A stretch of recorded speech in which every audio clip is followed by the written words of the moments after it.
अस्सलाम वालेकुम फ्रेंड्स। आज मैं रीड करने जा रही हूँ अरीशा का मोस्ट अवेटेड नावल तूते साहा तू नेरे। ये मैं कुछ उन लोगों के लिए रीड कर रही हूँ जिनको उर्दू पढ़ना नहीं आता, स्पेशली हमारे इंडियन रीडर्स के लिए। तो चलिए स्टार्ट करते हैं। तूते साहा तू नेरे बाय अरीशा। कमरे में गहरी खामोशी थी। जैसे ही अचानक बिजली चली गई, हर तरफ मुकम्मल अंधेरा छा गया। वो खौफजदा होकर बेख्तियार इसके सीने से लग गई थी। इसके वजूद की नरमी महसूस होते ही इसके अंदर अजीब सी लहर दौड़ गई। इसने इसे मजबूती से अपनी बाहों में भर लिया। इसकी गर्म सांसें इसके गले को छू रही थी, जिससे इसकी दिल की धड़कनें बेकाबू होने लगी। मुझे मुझे डर लग रहा है। बारिश, बिजली, करक। इसकी आवाज कांप रही थी, जैसे वो खुद को संभालने की कोशिश कर रही हो। इसके डर को देखते हुए वो दिलकशी से मुस्कुराते हुए इसके करीब हुआ था। मैं हूं ना, किस बात का डर? इसने धीमे लहजे में कहा और इसे मजीद खुद में बेच लिया। इसके मजबूत बाजू का हिसार इसे तहाफुज दे रहा था। वो कभी नाजुक लम्हों के जज्बात में बहका नहीं था, लेकिन ये जायज तलक इसे कब तक इस वजूद से गालिब रखता। इसका हाथ आहिस्ता से इसकी कमर पर आया और हिसार तंग से तंग होता जा रहा था। इसके नरम होंठ बेताबी से इसके कंधों को छूने लगे। फिर वो आहिस्ता आहिस्ता इसकी गर्दन की तरफ बढ़े और अपने गर्म लबों से इसे भगोने लगा। एक लम्स इसके रोंगटे खड़े हो गए।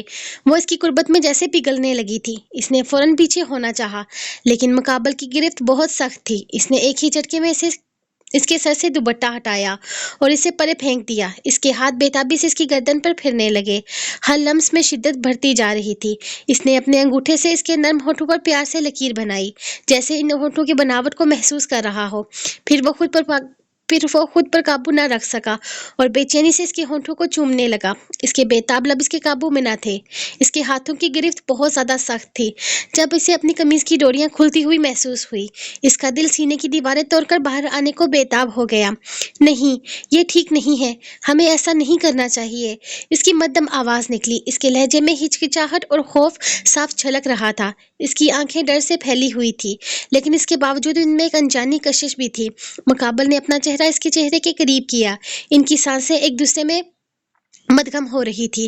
क्या गलत है? तुम मेरी हो, सिर्फ मेरी, और ये बात तुम भी जानती हो। इसने इसके कान में सरगोशी की। इसकी आवाज में गहरा यकीन और मालकियत का एहसास था। हमारा तलक जायज है, इसमें कुछ भी गलत नहीं है। सब ठीक है जान, सब ठीक है। इसके अल्फाज ने इसको जैसे शहर में जकड़ लिया था।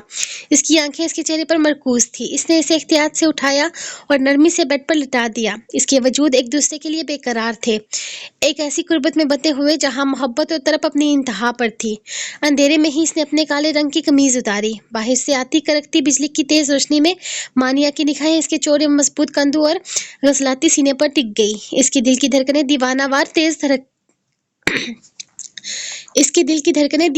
तेज हो गई। इसे महसूस हुआ जैसे इसकी सांसें इसकी हलक में अटक गई हों। इसका वजूद दीवानगी की हद तक इस पर झुक गया। इसके होंठ बेताबी से इसकी गर्दन को चूमने लगे। इसकी घनी मूछों का नरम लम्स इसकी गर्दन पर सुर्खियां बिखेर रहा था। हर लम्स के साथ इसका जिस्म में जैसे बिजली सी दौड़ रही थी। ये गलत है। इश्क, मानिया के मदम सी सिसकी इसके होंठों से निकली। इसकी बढ़ती हुई बेचैनी, इसकी हिचकिचाहट वो बहुत अच्छे से महसूस कर पा रहा था। तुम मेरे निकाह में हो, और हर गलत को सही करने के लिए बस एक यही वजह काफी होती है। वो नामुकम्मल तौर पर मज़ाहमत कर पा रही थी और ना ही खुद को मुकम्मल तौर पर सौंप पा रही थी। इसका नाजुक वजूद इसकी सख्तियों को सहने के काबिल नहीं था।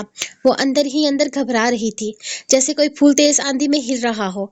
इस शख्स की सांसें गर्म और तेज थी। इसके हर लम्स में बेपनाह चाहत और शिद्दत थी। इसने अपने एक हाथ से इसके बालों को आहिस्तगी से समेटा और दूसरे हाथों की उंगलियों से इसके गाल को छुआ। इसने अपनी आंखें बंद कर ली। अंधेरे में भी इसे इस शख्स का कर्ब महसूस हो रहा था। इसका हर लम्स इसकी एक नई दुनिया में ले जा रहा था, जबकि वो ना चाहते हुए भी इसके साथ इस दुनिया में चली जाती जा रही थी। खानदान में शादी है ज़ारमशाह, और तुम्हें कोई होश नहीं है। सुबह निकलते हो घर से, रात गए वापस आते हो। ज़ारमशाह जैसे ही हवेली में दाखिल हुआ, पावासाई ने इसे आ घेरा। इनकी आवाज़ में फिक्र और कुछ नाराज़गी साफ झलक रही थी। ज़ारमशाह, जो अभी अभी हवेली के अंदर जल्दबाजी में दाखिल हुआ था, एक लम्हे के लिए टिकटिका गया। बाबा साईं, आप ऐसे बात कर रहे हैं जैसे खुदा वास्ता मैं कोई गलत काम करके आता हूँ। ज़ारमशाह का लहजा रूखा था। इसने चेहरे पर किसी तासर को आने नहीं दिया था। गाँव के कामों के लिए ही निकला हुआ था। दादा साईं ने भेजा था मुझे। वो एक नज़र भी बाबा साईं को देखे बगैर आगे बढ़ने लगा। इसके अंदर वो अकड़ थी जो किसी की परवाह नहीं करती थी। गांव के काम होते रहेंगे ज़ारमशाह, पहले तुम्हारी बहन की शादी है घर में, इसके बारे में तो सोचो। बाबा ने पीछे से आवाज लगाई। इसकी बात में एक अजीब सी बेचारगी थी। आप फिक्र ना करें, अपनी जिम्मेदारियां मैं बहुत अच्छे से निभाता हूँ। जालिम शाह ने पलटकर भी न देखा था, बस यही कहकर अपने कमरे की तरफ बढ़ गया। इसके अंदाज में वही लापरवाही और खुद पसंदी थी जो इसकी शख्सियत का हिस्सा थी। और जालिम साईं, मैं कब से तुम्हारे आने का इंतजार कर रहा हूँ। दादा साईं जो बरामदे में बैठे थे, जालिम शाह को देखते ही पुकार उठे। इनके लहजे में फिक्र और कुछ हद तक बेबसी थी। शादी की तकरीबन तैयारियां मुकम्मल हो चुकी हैं। कुछ रहता तो नहीं, लेकिन फिर भी अगर तुम अपनी तसल्ली के लिए कुछ करना चाहते हो तो कर सकते हो। जी दादा साईं, फिलहाल तो मैं आराम करने के लिए जा रहा हूँ। जालिम शाह ने हमेशा की तरह बेपरवाही से कहा था। इसके चेहरे पर थकन के आसार थे, लेकिन लहजे में वही रूखापन। शाम में उठकर देखता हूँ, अगर कुछ रह गया तो आपको बता दूंगा। वो ये कहते हुए आगे बढ़ने लगा था जब दादा साईं ने इसे एक बार फिर से पुकार लिया। जालिम साईं, हम सोच रहे थे कि अब तुम्हारी भी शादी। दादा साईं, खुदा के लिए एक ही बात कितनी दफा दोहराऊं मैं। जालिम शाह यकदम पलटा। इसकी आंखों में नागवारी साफ झलक रही थी। मैं फिलहाल शादी करने में दिलचस्पी नहीं रखता। हम समझते हैं तुम्हारी बात को, लेकिन तुम भी तो समझने की कोशिश करो जालिम साईं। तुम हमारे खानदान के वाहिद वारिस हो। तुम्हें हमारे खानदान के इकलौते बेटे हो। तुम ही हमारी नस्ल को आगे बढ़ाओगे, वरना आने वाले कल में तो शायद हमारी नस्ल का नामो निशान भी मिट जाएगा। जिस तरह तुम इस मामले में खामोश हो गए हो, हमें अब तुम्हारी फिक्र होने लगी है। फिर भी अगर तुम मुस्कान के लिए हाँ कर दो तो। दादा साईं ने नरमी से समझाने की कोशिश की। दादा साईं, खुदा के लिए एक ही बात कितनी दफा दोहराऊं मैं। जालिम शाह का लहजा अब बुलंद हो चुका था। इसकी आंखों में सर्दपन था। इसका चेहरा सख्त हो गया था। मैं दूसरी शादी करूंगा, जरूर करूंगा, लेकिन पहले इस घर में रुखसत होकर मानिया जालिम शाह आएगी। और आपको ये लगता है कि आपकी नवासी मेरे जज्बात का कत्ल करके वहां आज़ादी से घूमेगी, तो ऐसा मैं नहीं होने दूंगा। इसकी आवाज में एक गहरा गुस्सा और मालकियत का एहसास था। मैं इसकी मौजूदगी में इसकी रुखसती के बाद दूसरी शादी करूंगा। ये इसकी भूल है कि जालिम शाह की मालकियत में रहकर वो कभी आजाद हो सकती है। वो तपश में कहता पलटा और तेज कदमों से अपने कमरे की तरफ बढ़ गया। दादा साईं इसे जाते हुए देखते रहे थे। इनके चेहरे पर परेशानी और बेबसी के तासरात थे। वो इसे समझा नहीं पा रहे थे कि वो इसकी जल्द से जल्द शादी करना चाहते हैं। अब वो मजीद अपने खानदान के वारिस का इंतजार नहीं कर सकते थे। क्या सुस्ती सी लगी हुई हो। अब तक कोई काम हुआ भी है या नहीं। क्या सुस्ती सी लगी हुई हो। अब तक कोई काम हुआ है या अभी तक एक दूसरे से गप्पे मारने में मसरूफ हो। अरे खाना बन गया। जालिम साईं हवेली आ गए हैं, जल्दी हाथ चलाओ। सारा दिन बस किचन में घुसी एक दूसरे से लगी रहती हो। किसी काम में ध्यान नहीं है तुम लोगों का। मुस्कान की तेज आवाज बावर्ची खाने में गूंजी। ये क्या कर रही हो तुम? ठीक से और सफाई से करो। जालिम साईं को गंदगी से चिढ़ है। वो दूसरी मुलाजमा परवीन से मुखातब हुई। परवीन, जालिम साईं की इस्त्री करवा परवीन, जालिम साईं के कपड़े इस्त्री करवा दिए तुमने? जी मैंने करवा दिए थे मुस्कान बीबी, परवीन ने जवाब दिया। अच्छा ऐसा करो, वो कपड़े ना जालिम साईं के कमरे में रखने के बजाय मेरे कमरे में रख दो। मुस्कान ने फौरन हुक्म दिया। इसके चेहरे पर एक अजीब सी चमक थी। जालिम साईं बड़ा गुस्सा हो रहे थे कि पिछली दफा किसने इनके कपड़े इस्त्री किए हैं, बिल्कुल भी अच्छे नहीं हुए थे। इस दफा मैं खुद करूंगी अपने हाथों से। वैसे भी इन्हें मेरे हाथ का काम बहुत पसंद है। वो जल्दी जल्दी पतीला रखते हुए चाय बनाने लगी थी। इसकी खुशफहमियों पर दोनों मुलाजमों ने एक दूसरे को देखकर नफी में सर हिलाया। ये इनके लिए कोई नई बात नहीं थी। सुनो परवीन, मुझे देखो मैं कैसी लग रही हूँ। मुस्कान ने अचानक अपना सुर्ख लिबास संभालते हुए पूछा। ये कलर मुझ पर जचता है ना? मुस्कान बीबी, आप बहुत खूबसूरत लग रही हैं, हसीन लग रही हैं, परवीन ने मुस्कुराते हुए कहा। जी जी बिल्कुल परी सी लग रही हैं आप, माशाल्लाह। आप में तो कोई कमी है ही नहीं। आप तो जरा सा सच लें तो हुरू को मात दे दें। आज तो फिर खास तैयारी। दूसरी मुलाजमा बोलते बोलते थोड़ी रुक गई थी, फिर हंसी जब्त करते हुए जबान को लगाम लगा गई। अरे खास तैयारी कहाँ, मैं तो मेकअप भी नहीं किया। मुस्कान ने होंठ गोल करते हुए कहा था। बस थोड़ी सी लिपस्टिक, थोड़ा सा ब्लश ऑन और थोड़ा सा मस्कारा ही तो लगाया है। फाउंडेशन तो मैं सिर्फ देख खाती हूँ खुद को, पता भी नहीं चलता कि मैंने लगाया हुआ है। इसने चाय की कप उठाते हुए खुद कलामी की थी। और फिर आज जालिम साईं इतने दिनों के बाद आए हैं, तो सोचा थोड़ी ज्यादा तैयारी कर लेती हूँ। चाय बन गई, मैं चलती हूँ। वो कहकर कप बाहर की तरफ ले जाने लगी तो दोनों मुलाजमा एक दूसरे को देखकर हंसती थी। इनकी ये बीबी तो 24 घंटे जालिम साईं को इम्प्रेस करने में लगी रहती थी। ये इनके लिए कोई नई बात नहीं थी। तभी तो वो दोबारा अपने मामूल के काम निपटाने लगी। जबकि तेजी से ऊपर की तरफ कदम बढ़ाती मुस्कान ने आखिरी सीढ़ी पर रुककर हर तरह से आगे पीछे देखा था। इसने कप एक तरफ रखा और अपना बड़ा सा दुपट्टा उतारकर जानबूझकर छोटा दुपट्टा किया था, जिसमें इसकी खूबसूरती और भी निखर कर सामने आई थी। जालिम साईं, आज तो आप मेरी अदाओं से बस बच कर दिखाएं। मैं देखती हूँ आज आप मुझसे कैसे नजरें चुराते हैं। वो एक तनकीदी नजर सामने इस मौजूद शीशे पर डालती दरवाजा खटखटाने की जहमत किए बगैर जालिम के कमरे में घुस गई थी। مسکان نے دروازہ کھٹکھٹانے کی زحمت کیے بغیر ظالم کے کمرے میں قدم رکھا۔ اس کی آنکھیں امید اور خود اعتمادی سے چمک رہی تھی، لیکن کمرے میں داخل ہوتے ہی اس کی چمک ماند پڑ گئی۔ ظالم شاہ کمرے کے بیچ میں کھڑا تھا۔ اس نے قمیض نہیں پہن رکھی تھی اور اس کا کثرتی مضبوط بدن نمایاں تھا۔ شاید وہ نہانے جا رہا تھا، لیکن مسکان کو اس طرح اپنے کمرے میں دیکھ کر ظالم شاہ کا ماتھا تن گیا۔ اس کی آنکھوں میں ایک شدید ناگواری اور سرد غصہ ابھرا۔ اس کی نگاہیں مسکان پر پڑتے ہی لمحے بھر کو رکی، لیکن اس نے فوری طور پر نسیں پھیر لی۔ وہ جیسے دوسری نگاہ اٹھانے کے قابل ہی نہ رہا تھا۔ تیزی سے پاس پڑی اپنی کالے رنگ کی قمیض اٹھا کر پہن لی، جبکہ مسکان کی گہری نگاہوں نے بڑی بے باکی سے اس کا معائنہ کیا تھا۔ ظالم شاہ، وہ شخص جو صرف نظر نہیں آتا تھا، محسوس ہوتا تھا، حویلی کا وارث، گاؤں کی زمینوں کا مالک اور اپنے نام میں ایک ہی دبدبہ سمیٹے ظالم اپنی مثال آپ تھا۔ کرک سیاہ قمیض، کندھے پر ڈالی گئی روایتی سندھی اجرک، گہری کالی مونچھیں اور چہرے پر بڑی ظالم اپنی مثال آپ تھا۔ کرک سیاہ قمیض، کندھے پر ڈالی گئی روایتی سندھی اجرک، گہری کالی مونچھیں اور چہرے پر پڑی ہلکی داڑھی، یہ سب اس کی وجاہت میں اضافہ کرتے تھے، مگر اصل خوف اس کی آنکھوں میں تھا۔ وہ سیاہ، تیز اور خاموش آنکھیں، جو سوال نہیں کرتی تھی، سیدھا فیصلہ سناتی تھی۔ ظالم کا غصہ مشہور تھا، ایک ایسا غصہ جو گرجنے سے پہلے خاموشی سے دہکنے لگے۔ وہ کسی پر چلاتا نہیں تھا، بس ایک کڑی نگاہ ڈال دیتا اور سامنے والا زمین میں گر جاتا۔ اس کا مزاج عقل اور لہجہ درست، مگر اپنی مٹی، اپنی ماں اور اپنی عزت پر جان دینے والا مرد تھا۔ ظالم شاہ صرف ایک انسان نہیں تھا، ایک پورا ماحول، ایک لرزتا ہوا احساس تھا۔ اس وقت اس کے چہرے پر روکھا پن اور سخت مری چھا گئی تھی، جیسے اس نے مسکان کو دیکھا ہی نہ ہو۔ حالانکہ حقیقت تو یہ تھی، اس پر ایک نگاہ ڈال کر وہ خود ہی شرمندہ سا ہو گیا تھا۔ یہ کیا گھٹیا حرکت ہے مسکان، یہ کیا طریقہ ہے کسی کے کمرے میں آنے کا؟ ظالم شاہ کی آواز کسی برف کی طرح سرد اور چبھنے والی تھی۔ اس کے لہجے میں غصے سے زیادہ کراہت تھی۔ اس نے مسکان کے وجود پہ ایک سرسری اور بیزار نظر ڈالی تھی، جو اس گہرے سرخ لباس اور نمایاں گلے کے ساتھ کھڑی تھی۔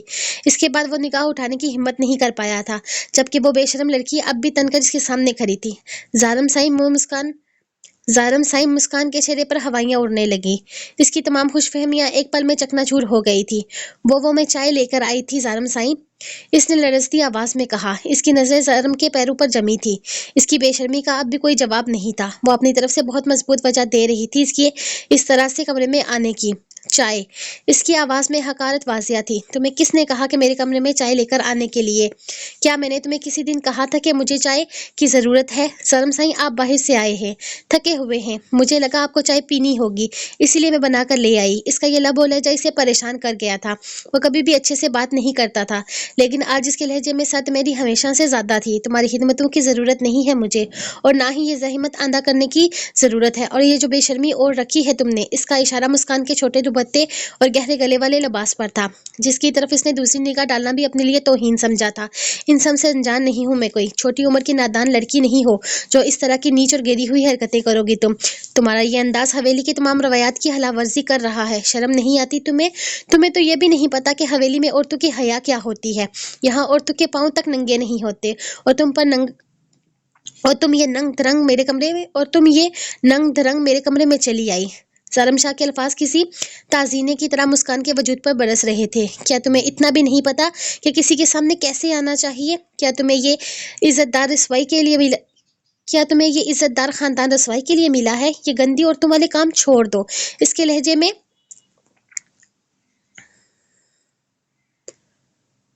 طنز کا عنصر نمایاں تھا، جو مسکان کی ریڑھ کی ہڈی میں اتر گیا۔ مسکان کا چہرہ سرخ ہو گیا، شرمندگی سے اس کی آنکھیں جھک گئی۔ اس کا دل تیزی سے دھڑک رہا تھا، اسے لگا جیسے وہ زمین میں دس جائے گی۔ ظالم سائیں، آپ میرے لیے ایسے الفاظ، میں نے سوچا ہماری تو شادی ہونے والی ہے، اس نے کانپتے ہونٹوں سے بامشکل کہا تھا۔ شادی؟ ظالم شاہ کی ہنسی مزید تیز اور تلخ ہو گئی تھی۔ کس بیوقوف نے تمہیں سے یہ کہہ دیا کہ میں تم سے شادی کروں گا؟ اس نے چہرہ اب بھی دوسری طرف پھیر رکھا تھا، لیکن لہجے میں اتنی حقارت تھی کہ مسکان کا رنگ پیلا پڑ گیا تھا۔ اپنے اس گندے دماغ سے یہ فضول خیال نکال دو، مجھ پر اس طرح حربو کا کوئی اثر نہیں ہوگا، میری نگاہ ایسی بے شرمی پر پڑتی بھی نہیں۔ ظالم شاہ کے الفاظ کسی تیزاب کی طرح تھے جو مسکان کے دل کو جلا رہے تھے۔ اور ذرا سوچو، اگر میں نے تمہارے باپ کو تمہارے اس طرح میرے کمرے میں آنے اور اس حالت میں دیکھنے کے بارے میں بتا دیا تو یاد رکھنا، وہ تمہیں کھلے کھلے قتل کر دے گا۔ آئندہ سے اس طرح کا لباس پہن کر میرے سامنے مت آنا، اور میرے کمرے میں آنے کی ضرورت نہیں۔ جب کوئی کام ہو تو پروین کو یا کسی اور کو بھیج دینا۔ ظالم شاہ نے ہاتھ کے اشارے سے ज़ालिम शाह ने हाथ से इशारा किया, जैसे इसे कमरे से निकल जाने का कह रहा हो। मुस्कान का चेहरा आंसू से भर चुका था। इसकी तमाम उम्मीदें, इसके सारे ख्वाब एक पल में राख हो गए थे। इसका खूबसूरत चेहरा शर्मिंदगी और ज़िल्लत से छोटा सा हो गया था। इसने चाय का कप वहीं मेज पर रखा और बिना कुछ कहे सिसकियां भरते हुए तेज कदमों से कमरे से बाहर निकल गई। इसका दिल दर्द से फट रहा था, जबकि ज़ालिम शाह ने एक गहरी नजर जबकि जबकि ज़ालिम शाह ने एक गहरी सांस ली और अपनी नजरें किताबें की तरफ मोड़ ली। जबकि ज़ालिम शाह ने एक गहरी सांस ली और अपनी नजरें किताब की तरफ मोड़ ली। इसे जरा भी फर्क नहीं पड़ा था कि इसने अभी अभी किसी के जज्बात को किस कदर पामाल किया था। सुबह की पहली किरणें कमरे में दाखिल हुई तो नरमी से सोई हुई मानिया की पलकें खुली। मुनासिब कद, घने सियाह बालों का एक खूबसूरत हाला इसके सरहाने फैला हुआ था और गहरी रोशन आंखें अभी नींद के खुमार में थी। इसका चेहरा सुबह की ताजगी से चमक रहा था। होठों पर एक धीमी सी मुस्कान थी जो इसके मासूम हुस्न को चार चांद लगा रही थी। वो अभी अभी गहरी नींद से बेदार हुई थी। आलिया बेगम, देखो तो नाश्ता बनाकर नहीं आलिया बेगम, देखो तो नाश्ता बना के नहीं, वक्त कम है और तुम्हें पता है मुझे आज ही निकलना है। इसे बाबा की आवाज़ सुनाई दी तो वो हल्का सा मुस्काई। जी जी, नाश्ता लग गया है आपका। नीचे से आती इसकी अम्मी आलिया बेगम की आवाज़ ने मानिया को बिस्तर से उठने पर मजबूर कर दिया। गाँव में इनकी भतीजी की शादी थी और आलिया बेगम इसके लिए तैयारियां कर रही थी। पास ही इनके शौहर अरशद साहब बैठे परेशान नजर आ रहे थे। आलिया, तुम जा रही हो और मैं मीटिंग के सिलसिले में एक हफ्ते के लिए कराची जा रहा हूँ। फिर मानिया का क्या होगा? इसे अकेला कैसे छोड़ सकते हैं? मानिया सीढ़ियां उतर कर नीचे आई। जब अरशद साहब ने फिक्रमंदी से पूछा, गुड मॉर्निंग बाबा, इसने अपने वालिद अरशद साहब को मुस्कुराते हुए विश किया, जो नाश्ते की मेज पर बैठे हुए थे। फिर इसकी नजर अपनी माँ पर पड़ी।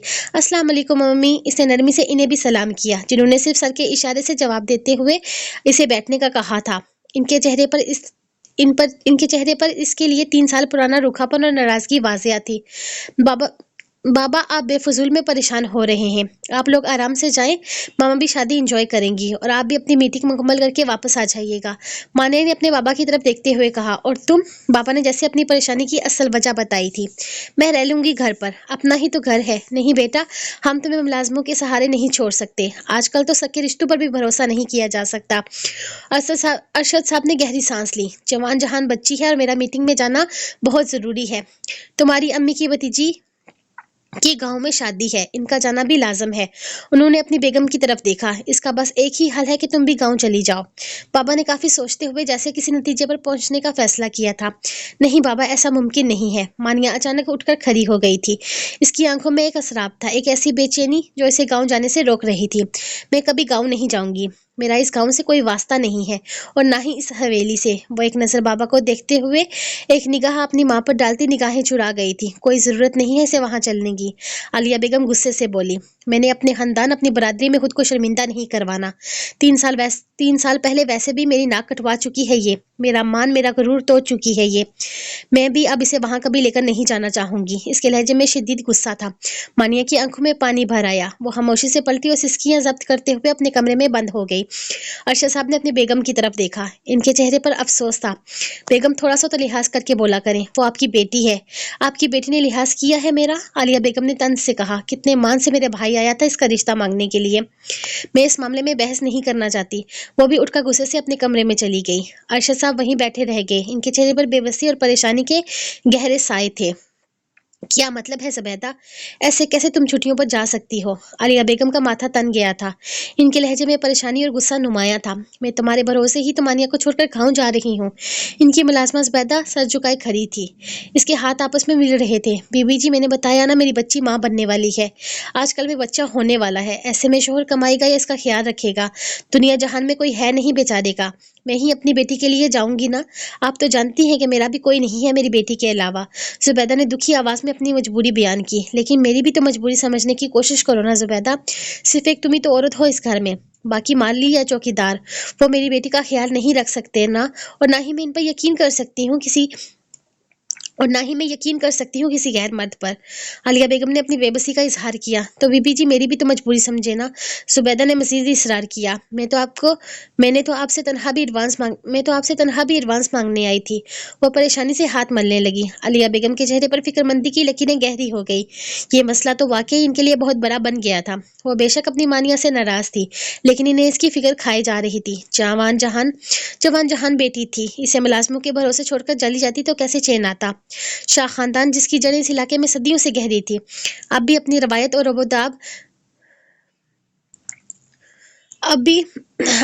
روایت اور رعب کے لیے جانا جاتا تھا۔ اس خاندان کے سربراہ بابر شاہ ایک تجربہ اور رسول پسند بزرگ تھے جن کی ہر بات پتھر پر لکیر سمجھی جاتی تھی۔ بابر شاہ کے آنگن میں 3 پھول کھلے تھے، 2 بیٹے اور 1 بیٹی۔ دونوں بیٹے اب اپنے اپنے خاندانوں کے ساتھ اس وسیع حویلی کے مختلف حصوں میں رہتے تھے اور بیٹی شہر میں اپنے شوہر کے ساتھ ایک خوشحال زندگی گزار رہی تھی۔ ان کا بڑا بیٹا حمزہ شاہ خاندان میں بیٹے کی چاہت کا ایک چلتا پھرتا ثبوت تھا۔ حمزہ شاہ نے 2 شادیاں کی تھی۔ پہلی زوجہ سے انہیں 3 بیٹیاں نصیب ہوئی تھی، عروج، سمرین اور جویریہ۔ یہ سبھی اپنے اپنے گھروں کی ہو چکی تھی اور اب دوسرے ممالک میں مقیم تھیں جہاں ان کے شوہروں کا کاروبار پھیلا ہوا تھا۔ لیکن حمزہ شاہ کو ایک بیٹے کی آرزو تھی، ایک ایسا وارث جو خاندان کا نام آگے بڑھاتا۔ اسی چاہت نے انہیں دوسری شادی پر مجبور کیا اور اس شادی کا ثمر زارم شاہ تھا جو اس خاندان کا اکلوتا چشم و چراغ تھا۔ زارم کے بعد 2 اور بیٹیاں ہوئی، افشین اور افنان۔ افنان سب سے چھوٹی تھی اور اب اسی کی شادی کی تیاریاں حویلی میں زوروں پر تھی۔ دوسرے نمبر پر بابر شاہ کے بیٹے ارسلان شاہ تھے۔ ارسلان شاہ کے ہاں بھی بیٹیاں ہی پیدا ہوئی جن میں فرحین اور افرین شادی کر کے اپنے گھروں کو سدھار چکی تھی، جب سے چھوٹی اور ابھی کنواری مسکان تھی جو اپنی زارم شاہ کے لیے جنونی کشش کی وجہ سے اپنے لیے آنے والے ہر رشتے سے انکار کر چکی تھی۔ اور پھر تھے بابر شاہ کی سب سے چھوٹی اور لاڈلی بیٹی عالیہ بیگم، وہ واحد بیٹی تھی جن کی کوکھ سے ایک ہی پھول کھلا تھا، مانیہ جو اپنے اندر ایک راز اور ایک ماضی چھپائے ہوئے تھی اور جس کی زندگی کی گتھیاں ابھی سلجھانا باقی تھا۔ اس خاندانی جال میں ہر کردار کی اپنی کہانی تھی اور ہر کہانی کی ڈور کہیں نہ کہیں دوسرے سے جڑی ہوئی تھی۔